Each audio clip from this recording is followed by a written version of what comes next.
عمل لا إثيوبيا زلو كومي so back to تግራይ ናብ ትግራይ ድማ ንመለስ ኣብ ትግራይ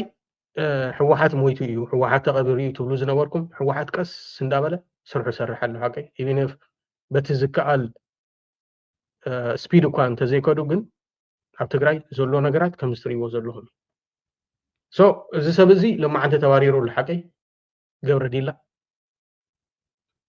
በዓል እዚ ምስቲ ጊዜያዊ መንግስቲ ናይ ትግራይ ጌታቸው ረዳ ስመርሑ ዝነበረን ምስ ወዲ ወረደን ተመሳጢሮም ኣብ ትግራይ ዝገብርዎ ዝነበሩ እዚ ኩሉ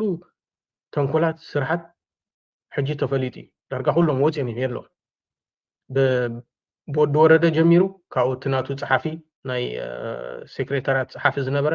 ንሱ ተኣሲሩ ፈቲ ከይፈትዎ ተን ፓስፖርት ረኪብዎን ሕጂ ናብ መን መፂኡ ናብ ናይ ትግራይ ፖሊስ ኮሚሽነር መፂኡ ኣሎ ሶ ኣክንድኡ መኒ ጀነራል ይሕደጎ ስዩም ናይ ትግራይ ክልል ፖሊስ ኮሚሽነር ኮይኑ ለሓቂ ነው